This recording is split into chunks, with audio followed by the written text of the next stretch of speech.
Honra. Honra, importantíssimo, cara.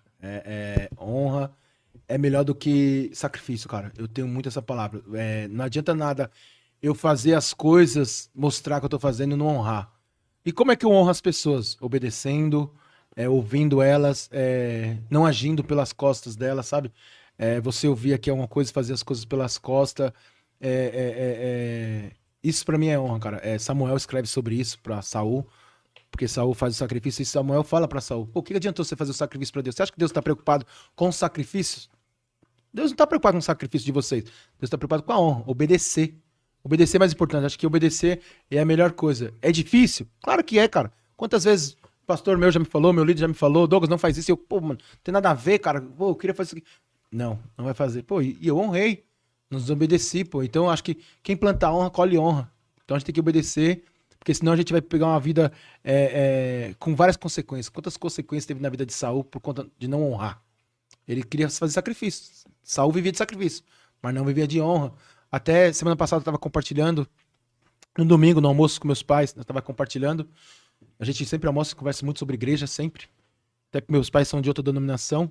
E eu compartilhei sobre o rei Davi. Davi tinha os seus 30 e seus 3, né? E interessante que um rei, naquela época, o general do exército dele era praticamente o braço direito de um rei. Até nas histórias, se você for ver quando morria o rei, se não tivesse filho, o general do exército era o rei levantado, porque ele era o cara mais forte, tinha domínio. E o rei de Davi não era um dos 30, nenhum dos 3. Não era um homem de confiança de Davi. E aí, se você for ler a história, ele fez algo que Davi não pediu. E Davi se frustrou com ele, e ele não era dos 30 valentes, nenhum dos 3. Por quê? Não honrou. Por falta de honra, Davi não coloca ele como dos 30, nenhum dos 3. Como o general do exército, comandante do exército do rei Davi, não era um dos 30 valentes. Porque não honrou o rei. O rei não. Tava lá, perto dele o tempo todo. Estava sempre com o Davi. O general sempre estava com o Davi nas reuniões, tudo. Mas não fazia parte dos 30 de Davi, dos confianças de Davi. Não era um homem de confiança, porque não honrava. Então, honra é muito importante, cara. Você pode estar junto, mas não tá dentro. Judas estava o tempo todo com Jesus, É. mas não estava dentro. Então, honra, cara, é fundamental. E olha como acabou a vida de Judas. Olha como acabou a de Saul. Honra, se você não honra, cara, é morte. Amém. É um personagem, e por quê? Um personagem. Cara, tem 2 personagens na Bíblia. Na verdade, eu tenho muitos personagens. Mas tem. Pedro, pra mim, é um personagem que demonstra muito quem nós somos. Pedro teve um chamado pra igreja. E eu amo a igreja, cara. É um cara que defende a igreja, é um cara que começou a igreja. Eu amo a igreja, eu sempre falo, cara, eu amo a igreja demais. Dependendo da denominação, eu amo a igreja, eu vou defender sempre a igreja, dependendo da porta que seja, eu vou defender. Pô, a igreja faz isso errado, cara, faz errado, mas eu te falo um monte de coisa boa que ela faz também. E todos nós fazemos muita coisa errada, mas olha para as coisas boas que ela faz. Então, quem instituiu a igreja foi Cristo. Cristo é a igreja, e eu jamais vou falar mal da igreja de Cristo. É Porque eu só isso vou estar aí. falando de Cristo. Então, você jamais vai falar, pô, o Douglas fala, ó, o Douglas falando mal da igreja. Não vou falar, cara. Pode ter feito um monte de coisa errada, cara. Eu não vou falar. Quem tem que julgar a igreja é Cristo. Cristo vai julgar. Eu vou amá-la e vou respeitá-la 100%. E Pedro é um cara que começou, então. E ele era um cara explosivo, como nós somos. Pedro representa muito nós, como somos hoje. Ele era um cara intenso. Ele amava Jesus intensamente, mas ele errava ao mesmo tempo. Mas é um cara que queria, porque ele queria, pô, não, Deus é isso, isso. Gosto muito dele. Mas também gosto muito de João Batista, cara. Eu até brincava com minha esposa que eu queria o filho do nome de João Batista, porque João Batista é um cara que não tinha o evangelho da salvação ainda, da questão do Espírito Santo, mas já pregava isso. É um cara que veio antes preparar o caminho para Cristo. E é um cara que vivia no deserto, eu acho muito interessante, um cara que prega para as pessoas, ele vai evangelizar as pessoas, eu acho muito importante isso. E é algo que eu me vejo, pô, ir para a rua, evangelizar, ir para as nações, ir para outros lugares, pregar para as pessoas o evangelho de Deus, multiplicar aquilo. Cara, João Batista teve aquilo fundamental nele. Ele não se importava com os outros, chamava ele de louco. Ele não se importava que ele andava diferente dos outros. Ele não se importava que ele comia diferente dos outros. João Batista não se preocupava com o julgamento dos outros. Ele vivia para Deus, intensamente, independente do que os outros achavam. Ele vestia roupa diferente, ele comia diferente, ele fazia jejum. E detalhe, que eu acho muito importante, ele nunca queria pegar a noiva de Cristo. Ele sempre falava, a noiva é do noivo. eu sou amigo do noivo. E eu quero ser amigo do noivo, que leva a noiva até ele. Eu acho muito importante isso. Cara, isso que o João Batista fala é muito importante. E um dia confrontam o João Batista. João Batista, tá bom. E o que nós devemos fazer? Eu que sou do exército. Seja justo. Eu sou cobrador de impostos. Não cobre mais do que deve. E eu que tenho 2 túnicas. Reparte com o próximo. Então o João Batista sempre ensinava isso. Pô, divide com o próximo. União. Tinha as galera que caminhavam com o João Batista lá no deserto, lá. Jejuar, fazia. Bom, o João Batista é um cara que vivia intenso. E era louco pro Cristo, cara. Um cara era louco. Ele era chamado de louco porque ele era louco mesmo. E eu quero ser louco assim, cara. Você conhece, pô, o Douglas era um cara que, pô, levava o evangelho de Deus.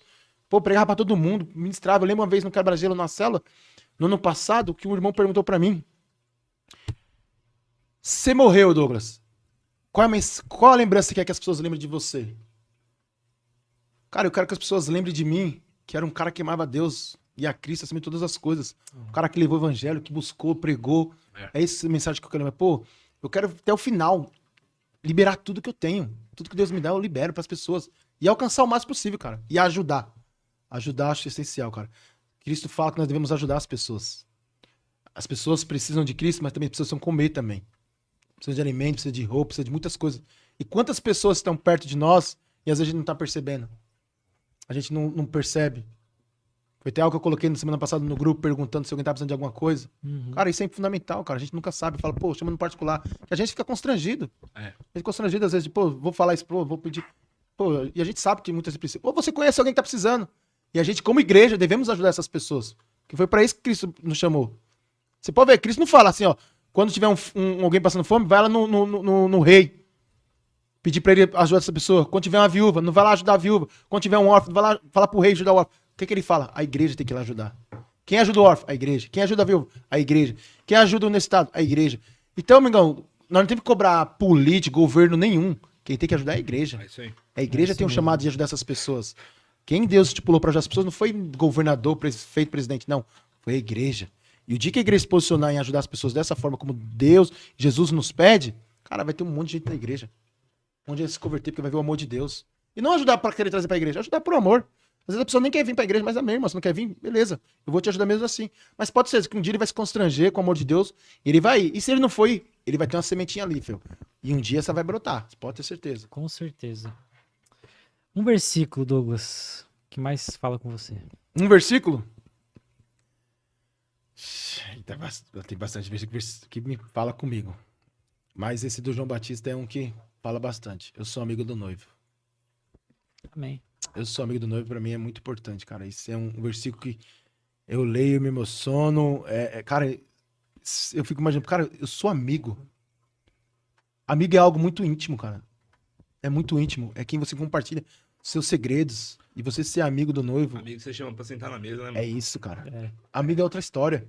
Então, E como ser amigo do noivo? como ser amigo do noivo? Toma, isso é boa, quero ouvir. Quero aprender a ser amigo do noivo, Douglas. Quer ser amigo do noivo? Cara, ser amigo do noivo é você ser verdadeiro com o noivo. É você confessar de verdade, falar a verdade pra ele. Porque assim, aqui, vocês estão vendo um Douglas da internet, do podcast, um Douglas líder, um Douglas daqui. Mas a Andressa conhece o outro Douglas. A Andressa não conhece só esse Douglas daqui. Ela assiste esse Douglas. Mas ela conhece o Douglas de verdade em casa. Mas E esse mesmo Cristo? Douglas aqui é o de casa? É o mesmo de casa. Mas é o Douglas que às vezes se estoura. Às vezes fala algo que não deve falar. Isso aí. É o Douglas que passa nervoso. É o Douglas que às vezes tem medo. É os Douglas... Então, tipo assim, ela presencia. E Cristo presencia isso. E quando eu vou orar de noite, eu lembro que a Andressa me ensinava. Olha só o ensinamento da Andressa que eu tenho até hoje. Ela fala, quando você for orar de noite, fala pra Deus o que você está errando, o que você quer corrigir. Seja específico no seu pecado. Então eu lembrava assim, eu errei isso. Primeiro, eu sempre orava agradecendo primeiro por tudo, pelo dia, por todas as coisas. Depois eu falava assim, eu errei nisso, pô, eu falei isso, não podia ter falado. Cara, eu falo, e ser amigo do noivo é isso, você ser sincero com ele. Apresentar você como verdade pra ele. E depois disso, falar, Senhor, eu quero fazer isso. Ajuda eu com isso. Senhor, eu vou fazer tal coisa. Eu lembro que antes de alugar esse local aqui, eu era líder, eles estão aqui. Eu lembro que eu compartilhei com eles na célula. Falei, gente, eu tô olhando uma sala ali no Tatuapé, da hora, do lado do metrô, pra alugar, meu, da hora, tá tudo certo. Quinta-feira, tudo certo pra me alugar. Conversei com o cara na sexta, Segunda-feira ia assinar o contrato, fechar. E eu sempre oro pra Deus, falo, Senhor, se não for da sua vontade, você fala não sei o quê. Eu sempre fui desse, mano. Senhor, eu aprendi, foi algo que eu aprendi com a Andressa. Sempre põe em Deus. E eu sempre ponho, pô, Deus, se for da vontade, você fala, eu entrego em Deus, oro, não sei o quê. Só que eu vou fazendo. Se for algum empecilho, você fala que eu saio. E eu queria o lugar. E aí, chegou no domingo, acabou o culto, uma irmã me chamou, Douglas, preciso falar com você. Eu falei, beleza, fala aí. Ela falou assim, Douglas, o que você vai fazer amanhã, Deus fala pra você que não é pra você fazer. Aí eu falei, amém. Cara, eu fui frustrado pra casa. Sabe aquele banho de água gelada depois de um culto da hora, eu tomei. Cara, não é possível, mano. Aí a Andressa, eu falei pra Andressa, compartilhei com ela, Andressa, pô, Deus falou que não é pra alugar. E aí, você vai fazer o quê? Eu falei, oxe, não vou alugar, não vou nada. Você é louco? Oxi, Deus falou, eu vou nada. Se quando não era da igreja eu acreditava, imagina agora. Eu vou nada. Frustrado, falei, mas não vou, cara. Eu queria, tava tudo certo, tudo combinado, era só assinar. Pensa, mano. Aí pensa como você vai falar pro cara, pro corretor. Cara, eu vou falar pro cara, pô, Deus falou pra não assinar. Ah, mano. E o cara fica Hoje em doido. dia eu falo. Aí, Eu sou louco, eu falo, irmão, Deus mandou eu não assinar, não. Hoje em dia... então, Crescendo. na hora eu falei assim pra ele, cara, eu não vou conseguir mais fechar o contrato com você, não deu certo aqui, peço desculpa, tudinho, pá, vamos cancelar, não sei o quê. Se aparecer outra oportunidade, eu converso com você, bababá. Beleza. Aí eu falei, mano, vamos continuar orando. Falei pra Deus, vamos continuar orando. Continuamos orando. Vamos orar. Orando. Aí quinta-feira na cela, eu pensei, ei, gostava, não sei o que. Falei, mano, não peguei. Por quê, mano? Aí eu falei, Deus falou que não era pra pegar. Como assim? Aí eu expliquei pra ele, pô, orei, Deus falou que não era pra ir. Eu não fui, cara. Não fui. E eu falei, pô, não vou, cara. E aí passou um tempo.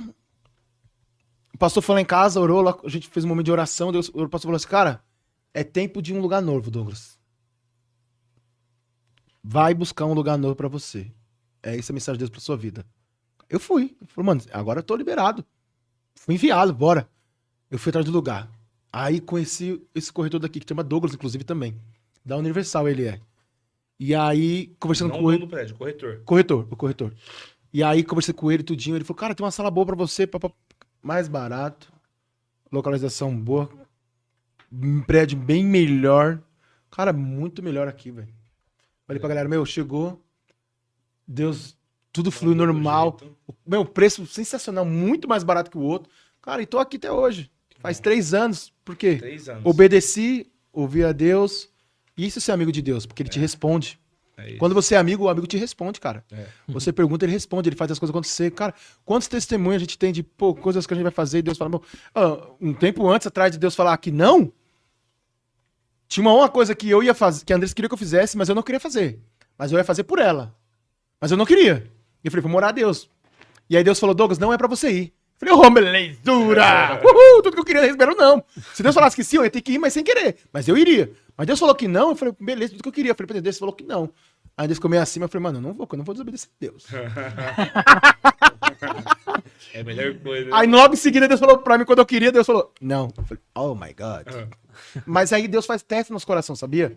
Deus deixa isso acontecer pra testar nosso coração. Não é porque ele é ruim, ele é pra ver onde tá nossa obediência, nossa honra, nossa fé, se nós acreditamos mesmo nele, na provisão dele. Sim. Então, no dia que ele falou não pra mim, e era o não que eu queria mesmo, e eu gostei, comemorei. Mas no dia que eu tava tudo certo, e ele falou não, eu ia obedecer?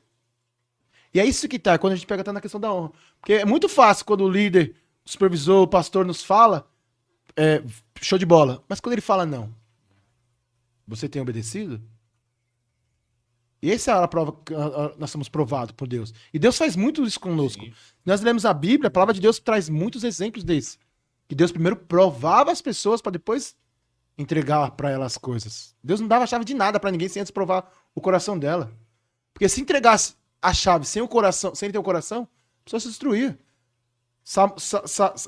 Salomão pede para Deus o quê? Sabedoria. Deus dá sabedoria. Mas Deus responde aqui para ele, mas que você tem um coração como o do seu pai. Pô, como é que o cara mais sábio precisaria de ter o coração igual do pai dele? Porque Davi tinha um coração segundo o coração de Deus. Não se vê a importância disso. Você pode ser uma pessoa mais sábia, mas se não tem o coração voltado para Deus, cara, você vai errar. Porque a sabedoria sua vai virar soberba na sua vida e você vai se achar melhor que Deus e vai fazer as coisas por independência e vai se quebrar a cara. Amém. Amém? Amém. Um livro que te marcou. Um livro? Eu tenho um bocadinho aqui, viu? Eu já li já. Mas tive um livro aqui que me marcou bastante, que eu gostei muito. Pode ser que não seja da igreja ou tem que ser cristão? Pode? Não, Qualquer o que um. marcou sua vida. Um livro que marcou muito a minha vida, assim, foi Pai Rico, Pai Pobre. Gostei muito dele. É um livro com muito ensinamento, que eu aprendi muitas coisas. Foi um livro que mudou muito a minha mente e me ajudou muito. Um livro cristão que me ajudou muito, que eu gostei muito, Bom Dia, Espírito Santo. Cara, esse livro é sensacional, Muito bom esse cara. livro. Quem não leu, lê. Sensacional. Muito bom. A partir disso aí, eu sempre comecei a dar bom dia pro Espírito Santo, falar com ele, ter uma intimidade com ele. Mano, é o que eu faço todo dia. Bom dia, Pai, Filho, Espírito Santo de Deus. Nossa, eu falo isso aí. Eu falo boa noite, bom dia. Eu falo É. todo Bom dia, dia, Jesus. cara. Bom dia, Deus. Bom dia, Espírito Já Santo. acordo assim, Cara, mano. esse livro me ajudou Já muito isso aí. acordo olhando, ô Jesus, bom dia, o senhor tá aqui. É, né? isso mesmo. Isso aí, mano. Até me ajudou no batismo do Espírito Santo, isso aí. Saber que ele tá lá comigo o tempo todo. Às vezes eu vou fazer uma coisa. Sabe que você fala, rapaz, o Senhor tá aqui, né? É. E agora? É. Deus, você viu? Sabe? É isso. Putz, Deus viu, mano. Cara, mas você fica até frustrado. Cara, eu errei com Deus, mano. Você É. fica, putz. Mano, às vezes você erra com Deus e fala, cara, eu não acredito que eu fiz esse erro, mano. Caí num beco bobo, mano. É. Sabendo que ele tá lá. Então, Bom Dia, Espírito Santo, Pai Rico, Pai Pobre, foi dois livros que eu gostei muito.